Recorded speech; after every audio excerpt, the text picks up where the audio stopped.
আমি আবির। আজ আপনাদের সাথে শেয়ার করব আমার জীবনের আনন্দের একটি মুহূর্ত। আমি তখন ইন্টার প্রথম বর্ষের ছাত্র। দিলরুবা ম্যাডাম ছিলেন আমাদের কলেজের সবচেয়ে সুন্দরী ম্যাডাম। অপরূপ এই সুন্দরী ম্যাডামকে দেখে কলেজের সকল ছাত্র ক্রাশ খেতে বাধ্য হয়েছে। এই ম্যাডামের ক্লাস সবসময় হাউসফুল থাকে। শুধুমাত্র ম্যাডামকে দেখার জন্য আমরা কলেজে যেতাম। তিনি আমাদেরকে ইংরেজি পড়াতেন। অসম্ভব সুন্দরী দিলরুবা ম্যাডামের পা পর্যন্ত চুল ছিল। পাতলা শাড়িতে ম্যাডামকে তামিল সিনেমার নায়িকাদের মতো লাগত। পরে অবশ্য একদিন জানতে পারলাম ম্যাডাম বিবাহিতা। উনার স্বামী ও দূরের একটি কলেজের অধ্যাপক। পরিচয় গোপনের স্বার্থে নিজ কলেজ কিংবা ম্যাডামের স্বামীর কলেজের নাম বললাম না। এবার আসি মূল ঘটনায়। প্রতিদিনের মতো ওই দিনও ম্যাডাম আমাদের ক্লাস নিচ্ছিলেন। তখন হঠাৎ ঝড় হয়। তারপর ম্যাডাম ক্লাস থেকে বের হয়ে যান এবং ম্যাডামের দেখাদেখি আমরাও তাড়াহুড়া করে ম্যাডামের পিছু পিছু বের হচ্ছি। এমন অবস্থায় আমরা সবাই ধাক্কাধাক্কি করে বের হচ্ছি।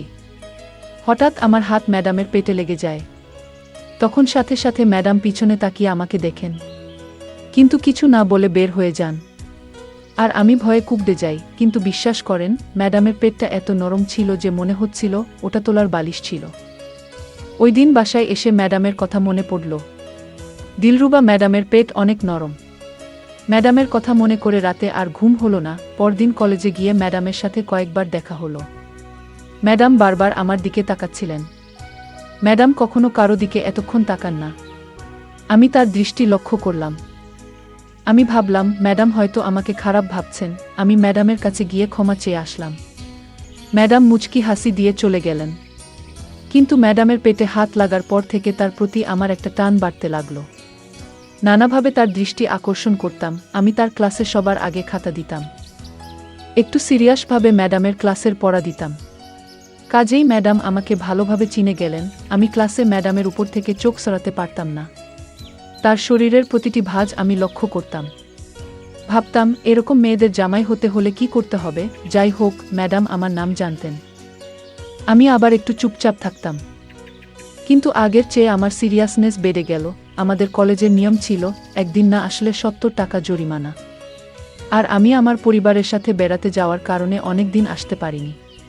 তাই জরিমানা মওকুফ করানোর জন্য ম্যাডামের কাছে গেলাম। ম্যাডাম শিক্ষক রুমে একা বসেছিলেন। আমি ঢুকতেই বললেন, কি হয়েছে আবির? আমি বললাম, জরিমানা মাফ করতে এসেছি। ম্যাডাম বললেন, কত টাকা? আমি বললাম, ১০১০ টাকা। ম্যাডাম বললেন, এত টাকা হলো কিভাবে? কোথায় ছিলে এতদিন? আমি বললাম, পরিবারের সাথে বাইরে বেড়াতে গেছিলাম ম্যাডাম। তারপর ম্যাডাম বললেন, যাও, ছুটির পর দেখা করো। তারপর আমি ক্লাসে চলে গেলাম এবং কলেজ ছুটির পর ম্যাডামের কাছে গেলাম। তিনি আমাকে দাঁড়াতে বলে কোথায় জানি গেলেন। প্রায় ৪০ মিনিট হয়ে গেল, কিন্তু দিলরুবা ম্যাডামের কোনো খবর নাই। কলেজ খালি হয়ে গেল। আমি ভাবলাম ম্যাডামের মাথায় হয়তো অন্য প্ল্যান চলছে। এমন সময় দেখি ম্যাডাম আসলেন আর আমাকে বললেন, এই বইয়ে সাইন করো। তারপর ম্যাডাম বললেন, বাসা কোথায়? আমি জায়গার নাম বললাম। ম্যাডাম বললেন, চলো, আমি তোমাকে ওই জায়গায় নামিয়ে দেব। তখন আমি মনে মনে অনেক খুশি, কিন্তু বাইরে একদম নর্মাল ভাবে ছিলাম। তারপর রিক্সাতে বসতে গিয়ে ম্যাডামের শরীরে আমার শরীর লাগতেই আমার কেমন জানি অনুভূতি হলো। আমি কি করব ভেবে পেলাম না। ম্যাডাম দেখলে কি বিচ্ছিরি ব্যাপার হবে, তাই আমি হাত দিয়ে শক্ত করে রিক্সার এক সাইডে চেপে বসলাম। কিন্তু সাথে সাথেই ম্যাডাম বললেন, তুমি ওদিকে সরে বসলে কেন? পরে যাবে তো? এদিকে সরে এসো। তিনি বললেন, লজ্জার কিছু নেই। পুরুষের এই একটাই সমস্যা। এখন বলো, তোমার বাড়িতে কে কে আছে? আমি লজ্জায় কিছু বলতে পারছিলাম না। ম্যাডাম বললেন, বাবা মা আছে বাসায়। আমি বললাম, না, তারা গ্রামে থাকে। আমার বাসার সামনে চলে আসলাম। ম্যাডাম আমাকে তার নাম্বার দিলেন। তখন আমি বললাম, আপনার স্বামী কি ভাববে?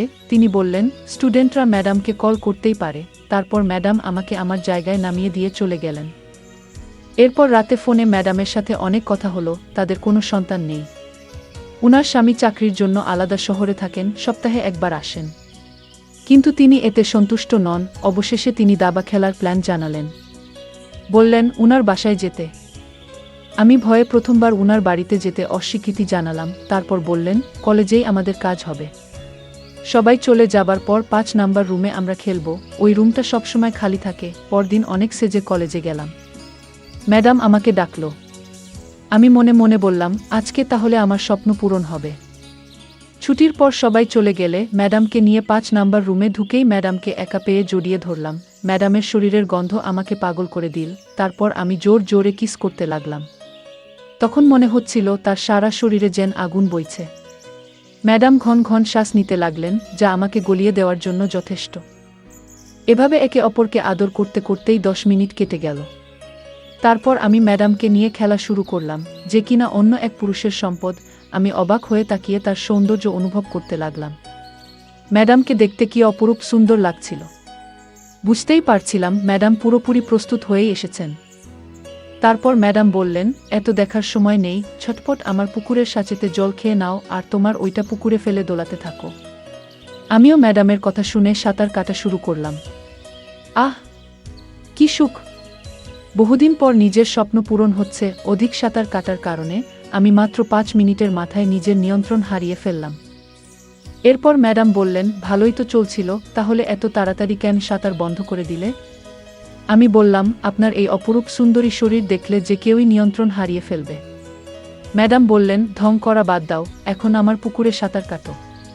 আমি বললাম, মিমি ২-১ মধ্যেই আমি সচল হয়ে যাব। তখন ম্যাডাম বললেন, কলেজে এত সময় নাই, এখন চলো। তুমি সন্ধ্যার পর আমার বাড়ি এসো। আর আসার সময় একটা ট্যাবলেট কিনে নিও। সারা রাত থাকতে হবে আমার বাড়িতে। কি পারবে তো? আমি বললাম, অবশ্যই পারব। তারপর এসব বলে আমরা রেডি হয়ে কলেজ থেকে বেরিয়ে পড়লাম। গাড়িতে বসে ম্যাডামের হাতে হাত রেখে কিছু দূর যেয়ে আমি নেমে পড়লাম আর বললাম, সন্ধ্যার পর আসছি। ম্যাডাম বললেন, যত তাড়াতাড়ি পারো চলে এসো, আমি অপেক্ষায় থাকব। কিন্তু আমি বললাম, আচ্ছা। গল্পটার দ্বিতীয় পর্ব দেখতে চাইলে চ্যানেলটি সাবস্ক্রাইব করে কমেন্টে ইয়েস লিখুন। আর হ্যাঁ, গল্পটি কেমন লাগলো জানাবেন।